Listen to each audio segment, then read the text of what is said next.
आप सबको जोहार और नमस्कार। मैं हूं अभिषेक और आप देख रहे हैं न्यूज झारखंड की। यहाँ मिलती है झारखंड की हर छोटी बड़ी खबरों का डेली अपडेट। हम लाते हैं वो खबरें जो है महत्वपूर्ण, वो मुद्दे जो हैं चर्चा के काबिल। तो वक्त हो चला है झारखंड की आज सुबह की 25 मुख्य खबरों को जानने का और उनसे अपडेट होने का। साथ ही अगर आप चैनल पर नए हैं तो चैनल सब्सक्राइब करके बेल आइकन प्रेस कर दे, जिससे आप तक झारखंड की हर महत्वपूर्ण खबर पहुंचती रहे। तो आइए शुरुआत करते हैं आज की पहली मुख्य खबर से। मैया सम्मान योजना के शिकायत सेल से दूर होगी लाभुकों की समस्याएं। बगोदर प्रखंड में मैया सम्मान योजना के तहत फॉर्म भरने में गड़बड़ियों और तकनीकी समस्याओं के कारण हजारों लाभुक योजना का लाभ नहीं ले पा रहे हैं। इस समस्या के समाधान के लिए प्रशासन ने प्रखंड कार्यालय में शिकायत सेल का गठन किया, जहां 4 कर्मियों को शिकायतों के निवारण की जिम्मेदारी सौंपी गई। लाभुक अपनी समस्याएं दर्ज कराने के लिए जारी किए गए व्हाट्सएप नंबर पर मैसेज भेज सकते हैं। करीब 36,000 लाभुकों की समस्याओं को हल करने के लिए यह पहल प्रशासन की ओर से एक सराहनीय कदम है। रांची के बरियातू में सड़क पर शव दफनाए जाने से मचा हड़कंप। रांची के बरियातू इलाके में एक शव को सड़क के बीचों बीच दफनाए जाने की घटना ने क्षेत्र में दहशत फैला दी है। 40-50 लोगों के समूह ने इस शव को सड़क पर दफनाया और मौके से भाग गए। पुलिस ने मामले की जांच शुरू कर दी है, यह जानने के लिए कि शव का संबंध किसी अपराध से तो नहीं। इस घटनाक्रम में स्थानीय समुदाय में भय का माहौल पैदा कर दिया है और प्रशासन से कड़ी कार्रवाई की उम्मीद जताई जा रही है। झामुमो का 53वां स्थापना दिवस, धनबाद में भव्य आयोजन की तैयारी। झारखंड मुक्ति मोर्चा झामुमो अपना 53वां स्थापना दिवस 4 फरवरी को धनबाद के गोल्फ ग्राउंड में भव्य रूप से मनाएगी। पहली बार गांडेय विधायक कल्पना सोरेन नई पहचान के साथ इस मंच पर नजर आएंगी। कार्यक्रम के पार्टी अध्यक्ष शिबू सोरेन के स्वास्थ्य कारणों से शामिल होने की संभावना कम है, लेकिन कार्यकारी अध्यक्ष व मुख्यमंत्री हेमंत सोरेन समेत कई नेता मौजूद रहेंगे। कार्यक्रम का समय दिन 2 से शाम 7 बजे तक निर्धारित किया गया है। झामुमो ने इस आयोजन में 25,000 से अधिक लोगों को शामिल करने का लक्ष्य रखा है। खासतौर पर ग्रामीण क्षेत्रों और महिलाओं की भागीदारी बढ़ाने पर जोर दिया गया है। झामुमो की स्थापना 4 फरवरी 1973 को धनबाद के इसी गोल्फ ग्राउंड में हुई थी। समय के साथ समारोह में बदलाव आया है, लेकिन इस बार का आयोजन पार्टी की नई दिशा और सशक्त महिला भागीदारी का प्रतीक बनेगा। मेटा के खिलाफ कार्रवाई की मांग, निशिकांत दुबे ने लगाए गंभीर आरोप। संसदीय संचार और सूचना प्रौद्योगिकी स्थायी समिति के अध्यक्ष निशिकांत दुबे ने सोशल मीडिया कंपनी मेटा पर भारत की छवि धूमिल करने का आरोप लगाते हुए माफी की मांग की है। दुबे ने कहा कि मेटा के प्रमुख मार्क जकरबर्ग द्वारा भारत के चुनाव परिणामों पर दिए गए भ्रामक बयान से देश की छवि को नुकसान पहुंचा है। उन्होंने प्लेटफॉर्म एक्स पर लिखा कि समिति मेटा को तलब करेगी और भारतीय संसद तथा जनता से माफी की मांग करेगी। जुकरबर्ग ने एक पॉडकास्ट में 2024 के चुनावों को लेकर टिप्पणी की थी, जिसमें उन्होंने कहा कि सत्तारूढ़ दल चुनाव हार गया। सूचना और प्रशासन मंत्री अश्विनी वैष्णव ने भी इसे तथ्यात्मक रूप से गलत करार देते हुए प्रतिक्रिया दी। भाजपा ने प्रधानमंत्री मोदी के नेतृत्व में तीसरी बार जीत दर्ज की थी। दुबे ने मेटा पर भारतीय लोकतंत्र और सरकार के प्रति जिम्मेदार रवैया अपनाने की आवश्यकता पर जोर दिया। झारखंड के पूर्व मंत्री राजा पीटर सड़क दुर्घटना में बाल बाल बचे।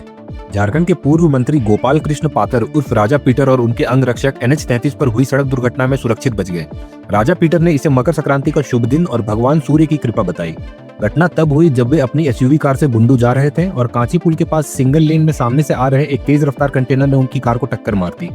सूचना पर तमाड़ थाना प्रभारी रोशन कुमार झा ने कंटेनर को जब्त कर चालक और खलासी को हिरासत में ले लिया। पुलिस मामले की जांच कर रही है और चालक से पूछताछ कर रही है। पलामू में मकर संक्रांति मेले से लौटते समय सड़क हादसे में 2 युवकों की मौत। पलामू के खेंद्रा गांव के पास छतरपुर जपला मुख्य मार्ग पर मकर संक्रांति मेले से लौटते समय 2 बाइक की आमने सामने टक्कर में 17 वर्षीय धीरज कुमार और 19 वर्षीय सरीकू संसारी की दर्दनाक मौत हो गई। हादसे में 2 अन्य युवक गंभीर रूप से घायल हुए, जिन्हें प्राथमिक उपचार के लिए मेदिनीनगर रेफर कर दिया गया। पुलिस ने मौके पर पहुंचकर शवों को पोस्टमार्टम के लिए भेजा और मामले की जांच शुरू कर दी है। तेज रफ्तार को हादसे की वजह बताया जा रहा है। दुमका में कीचड़ में फंसने से महिला की मौत, ठंड बनी कारण। झारखंड के दुमका जिले के काठीकुंड थाना क्षेत्र में एक दर्दनाक घटना सामने आया है। कादरमरा गांव की 48 वर्षीय दुलार मुर्मू की ठंड के कारण मौत हो गई। सोहराय पर्व से लौटते समय शराब के नशे में महिला गहरे कीचड़ में गिर गई और बाहर नहीं निकल पाई। पूरी रात कीचड़ में फंसी रहने और सर्द रात के कारण उनकी जान चली गई। सोमवार सुबह ग्रामीणों ने शव देखकर पुलिस को सूचना की। शव को पोस्टमार्टम के बाद परिजनों को सौंप दिया गया और पुलिस मामले की जांच कर रही है। 9 फरवरी को रांची में होगा कोल इंडिया मैराथन, 35.1 लाख की इनामी राशि। रांची में 9 फरवरी को CCL की ओर से कोल इंडिया रांची मैराथन का आयोजन किया जाएगा। यह मैराथन बिरसा मुंडा स्टेडियम मोराबादी से शुरू होकर कांके रोड होते हुए अंबेडकर चौक तक जाएगी और वापस स्टेडियम में समाप्त होगी। प्रतियोगिता में 5 किलोमीटर, 10 किलोमीटर, हाफ मैराथन और फुल मैराथन के 4 वर्ग है। कुल इनामी राशि 35.1 लाख रुपए रखी गई है। 10 किलोमीटर, हाफ और फुल मैराथन के महिला और पुरुष वर्ग में शीर्ष 10 स्थान पाने वाले प्रतिभागियों को पुरस्कृत किया जाएगा। मकर संक्रांति पर पतंगबाजी के दौरान हादसा, 3 घायल। कोडरमा जिले के तिलैया थाना क्षेत्र में मकर संक्रांति के दिन पतंगबाजी के दौरान एक दर्दनाक हादसा हुआ।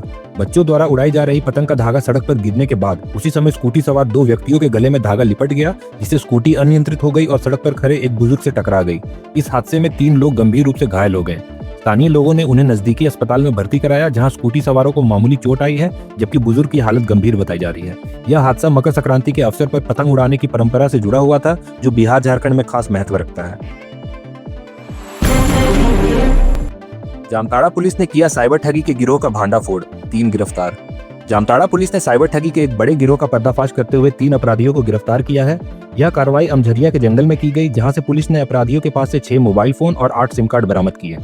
एसपी एहतशाम बकारिब के अनुसार बिंदा पाथर और बगडेहरी थाना क्षेत्र में साइबर अपराध की शिकायत मिलने पर विशेष टीम गठित की गई थी। टीम के नेतृत्व में डीएसपी चंद्रशेखर कुमार ने छापेमारी कर मुल्ताजिम अंसारी, जैनुल अंसारी और लालू अंसारी को गिरफ्तार किया। आरोपी फोन पे और मैजिक पे जैसे डिजिटल पेमेंट प्लेटफॉर्म के यूजर्स को कैशबैक का लालच देकर उनके खाते से पैसे ट्रांसफर करवा लेते थे। इन अपराधियों ने पश्चिम बंगाल, बिहार, झारखंड और उत्तर प्रदेश के कई लोगों को शिकार बनाया। पुलिस अब इस गिरोह के अन्य सदस्यों की तलाश कर रही है। रामगढ़ पुलिस ने कोयला व्यवसायी पर हमले के आरोपी को गिरफ्तार किया। रामगढ़ पुलिस ने कोयला व्यवसायी अनिल कुमार केसरी पर हुए जानलेवा हमले के मामले में एक महत्वपूर्ण गिरफ्तारी की है। पुलिस ने विक्रम कुमार शर्मा उर्फ नेपाली को गिरफ्तार किया है, जो व्यवसाय के कार्यालय की रेकी करने और हमलावरों को ऑफिस दिखाने का आरोपी है। एसपी अजय कुमार के निर्देश पर गठित विशेष टीम ने यह कार्रवाई की, जिसमें मांडू अनुमंडल पुलिस पदाधिकारी और अन्य अधिकारी शामिल थे। गिरफ्तार आरोपी के पास से मोबाइल फोन भी बरामद किया गया। जांच में यह भी सामने आया कि विक्रम का आपराधिक रिकॉर्ड रहा है। पुलिस अब अन्य आरोपियों की तलाश में जुटी है। केंद्रीय मंत्री जुएल ओराम की राज्यपाल से मुलाकात, जनजातीय समाज के विकास पर चर्चा। केंद्रीय जनजातीय कार्य मंत्री जुएल ओराम ने मंगलवार को राजभवन में राज्यपाल संतोष कुमार गंगवार से शिष्टाचार भेंट की। इस दौरान मंत्री ने राज्यपाल महोदय को मकर संक्रांति की शुभकामनाएं दी और राज्यपाल ने भी मंत्री को नूतन वर्ष और मकर संक्रांति की बधाई दी। मुलाकात के दौरान जनजातीय समाज के उत्थान और विकास पर महत्वपूर्ण बातचीत हुई। मंत्री ने केंद्र सरकार द्वारा जनजातीय समाज के लिए चलाए जा रहे विभिन्न विकास कार्यक्रमों और योजनाओं की जानकारी दी। राज्यपाल गंगवार ने इस पहल की सराहना करते हुए कहा कि राज्य और केंद्र सरकार के समन्वित प्रयासों से जनजातीय समाज का समग्र विकास सुनिश्चित किया जा सकता है। खूंटी पुलिस की अफीम पर कड़ी कार्रवाई, 7 गिरफ्तार। खूंटी पुलिस ने अफीम की खेती करने वालों के खिलाफ अभियान चलाकर 2 दिनों में 7 लोगों को गिरफ्तार किया। मुरू थाना प्रभारी रामदेव यादव के नेतृत्व में छापेमारी के दौरान अफीम की फसल उगा रहे आरोपियों को पकड़ा गया और उनकी फसलें नष्ट कर दी गई। गिरफ्तार आरोपियों को जेल भेज दिया गया है। एसडीपीओ वरुण रजक ने चेतावनी दी है कि यदि किसान अफीम की फसल नष्ट नहीं करेंगे तो कड़ी कार्रवाई की जाएगी और उनके खिलाफ केस दर्ज किया जाएगा। गिरिडीह पुलिस ने डकैती के आरोपियों को गिरफ्तार किया। गिरिडीह पुलिस ने बिरनी थाना क्षेत्र में डकैती के मामले में 4 आरोपियों को गिरफ्तार किया है। इन आरोपियों ने व्यापारी सुरेश मोदी के घर में डकैती डाली थी। पूछताछ में आरोपियों ने बताया कि 13 लोगों ने मिलकर इस घटना को अंजाम दिया था। पुलिस ने 55,000 रुपए नकद, 2 बाइक, 5 मोबाइल फोन और 1 चाकू बरामद किया है। आरोपियों ने हथियार के बल पर घर में घुसकर गहने और नकदी लूटे थे। निधि खरे को नवीन और नवीकरणीय ऊर्जा मंत्रालय का अतिरिक्त प्रभार। केंद्रीय कार्मिक मंत्रालय ने उपभोक्ता मामलों की सचिव निधि खरे को नवीन और नवीकरणीय ऊर्जा मंत्रालय का अतिरिक्त प्रभार सौंपा है। निधि खरे झारखंड कैडर की 192 बैच की आईएएस अधिकारी हैं और पहले स्वास्थ्य, कार्मिक प्रशासनिक और वाणिज्यकर विभाग की प्रधान सचिव के रूप में कार्य कर चुकी है। नवीन और नवीकरणीय ऊर्जा मंत्रालय का उद्देश्य देश की ऊर्जा आवश्यकताओं को पूरा करने के लिए अक्षय ऊर्जा को विकसित और स्थापित करना है। निधि खरे ने मंत्रालय में सचिव के रूप में पदभार संभाल लिया है। रांची से महाकुंभ के लिए स्पेशल ट्रेनों का परिचालन, यात्रियों के लिए नई सुविधा। रांची रेलवे ने राजधानी वासियों को एक बड़ी सौगात दी है। 16 जनवरी से रांची से 10 महाकुंभ स्पेशल ट्रेनों का परिचालन शुरू होने जा रहा है। इन ट्रेनों का संचालन विशेष रूप से महाकुंभ यात्रा पर जाने वाले श्रद्धालुओं के लिए किया जाएगा। कुल 38 बार इन ट्रेनों का परिचालन होगा, जिससे यात्रियों को अधिक सुविधा मिलेगी। इन स्पेशल ट्रेनों में जनरल, स्लीपर और एसी बोगियां उपलब्ध होगी, जिससे यात्रियों को उनकी सुविधा और बजट के अनुसार विकल्प मिलेंगे। यह विशेष व्यवस्था यात्रियों को आरामदायक यात्रा सुनिश्चित करने के उद्देश्य से की गई है। महाकुंभ यात्रा पर जाने वाले श्रद्धालु इन ट्रेनों का लाभ उठाकर बिना किसी परेशानी से अपने गंतव्य तक पहुंच सकेंगे। गोड्डा के विस्थापितों के मुद्दे पर विधायक की कड़ी चेतावनी, परियोजना बंद करने की दी धमकी। गोड्डा के बोरिया विधायक धनंजय सोरेन ने ईसीएल की ललमटिया कोल परियोजना से विस्थापित हुए ग्रामीणों की समस्याओं पर कड़ी आपत्ति जताई। उन्होंने कहा कि जब तक विस्थापितों की समस्याओं का समाधान नहीं होता, एक भी घर नहीं तोड़ा जाएगा और अगर उनकी मांगे पूरी नहीं होती तो परियोजना को बंद कर दिया जाएगा। ग्रामीणों ने बुनियादी सुविधाओं की कमी, प्रदूषण और रोजगार की मांग उठाई। साथ ही बसडीहा गांव के जमीनदाता यासीन अंसारी ने पुनर्वास स्थल पर जमीन रजिस्टर करने की मांग की। ईसीएल के खनन प्रबंधन ने ग्रामीणों की समस्याओं का समाधान उच्च अधिकारियों तक पहुंचाने का आश्वासन दिया। गोड्डा में कारोबारी की कार से 4 लाख की चोरी, पुलिस जांच में जुटी। गोड्डा के प्रतिष्ठित मूढ़ी व्यापारी मुकेश अग्रवाल की कार का शीशा तोड़कर उचक्कों ने 4 लाख नकद उड़ा लिए। घटना सोमवार रात पथरा चौक के पास हुई, जब मुकेश अग्रवाल मंदिर में माथा टेकने गए थे। उचक्कों ने शीशा तोड़कर थैला चुराया, जिसमें फैक्ट्री की बिक्री के पैसे थे। मुकेश के मुंशी ने 2 युवकों को भागते देखा, लेकिन वे अंधेरे का फायदा उठाकर फरार हो गए। घटना की सूचना पर पुलिस ने अज्ञात युवकों के खिलाफ प्राथमिकी दर्ज कर जांच शुरू कर दी। एसडीपीओ अशोक कुमार और थाना प्रभारी दिनेश महली अपराधियों की तलाश में जुटे हैं। मुकेश अग्रवाल गोड्डा के पुराने व्यापारी हैं और हाल ही में खाद्य पदार्थों का कारखाना शुरू किया है। साहिबगंज में अस्पताल कर्मियों से बिजली जुर्माना वसूला गया। 19 कर्मचारियों ने जमा किया 1.29 लाख रुपए। साहिबगंज सदर अस्पताल में बिजली विभाग ने मंगलवार को एक कैंप आयोजित कर अस्पताल कर्मियों से बिजली संबंधित जुर्माना वसूला। उपाधीक्षक डॉक्टर मोहन मुर्मू की निगरानी में 19 कर्मचारियों ने कुल 1,29,124 रुपए जुर्माना जमा किया। सीएस डॉक्टर प्रवीण कुमार संथालिया ने एसडीओ सत्यदेव कुमार से प्रक्रिया की जानकारी ली और अन्य कर्मचारियों से भी जल्द जुर्माना राशि जमा कराने की बात कही। बाद में एसडीओ ने ब्लड बैंक में कैंप लगाकर जुर्माना जमा करने वाले कर्मचारियों का रजिस्ट्रेशन किया और बिजली कनेक्शन प्रदान किया।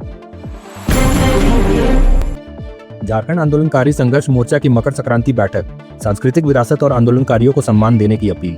झारखंड आंदोलनकारी संघर्ष मोर्चा ने मंगलवार को मकर संक्रांति के अवसर पर डोरंडा स्थित केंद्र कार्यक्रम में बैठक आयोजित की। बैठक में मोर्चा के संस्थापक प्रधान सचिव पुष्कर महतो ने झारखंड की साझी सांस्कृतिक विरासत को बचाने की आवश्यकता पर जोर दिया और कहा कि यह हमारा दायित्व है। उन्होंने राज्य सरकार से आंदोलनकारियों को सम्मान, पहचान और जीने का संवैधानिक अधिकार देने की अपील की। बैठक में केंद्र प्रधान महासचिव अजीत मिंज, केंद्र उपाध्यक्ष जितेंद्र सिंह कुशवाहा, संयोजक सरोजनी कश्यप, रामजी भगत और अन्य पदाधिकारी ने भी अपने विचार रखे। पटना पुलिस और एसटीएफ ने झारखंड से कुख्यात अपराधी अजय राय को गिरफ्तार किया। पटना पुलिस और बिहार एसटीएफ की संयुक्त टीम ने सोमवार को झारखंड के हजारीबाग से कुख्यात अपराधी अजय राय को गिरफ्तार किया। अजय पर 50,000 रुपए का इनाम था और वह 2023 से फरार था। उसके खिलाफ हत्या, रंगदारी, आर्म्स एक्ट सहित 9 मामले दर्ज हैं और वह जमीन कब्जाने जैसे अपराधों में भी शामिल था। पुलिस ने उसकी सारी संपत्ति जब्त करने की चेतावनी दी है। शराब बिक्री से बकाया राशि, उत्पाद विभाग की सख्ती, प्लेसमेंट एजेंसियों पर कार्रवाई। राज्य में शराब बिक्री से प्राप्त राशि को समय पर बैंक में जमा न कराने पर उत्पाद विभाग ने प्लेसमेंट एजेंसियों के खिलाफ कड़ी कार्रवाई शुरू की है।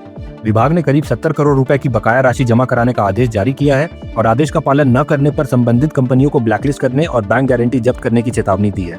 हालांकि एजेंसियों ने सरकार के फैसले को हाईकोर्ट में चुनौती दी है और कोर्ट ने विभागीय कार्रवाई पर रोक लगा दी है। मामले की अगली सुनवाई 19 फरवरी को होगी। उत्पाद विभाग ने बकाया राशि की पूरी जानकारी भी सार्वजनिक की है, जिसमें 7 प्रमुख प्लेसमेंट एजेंसियों पर विभिन्न राशि के बकाये का विवरण दिया गया है।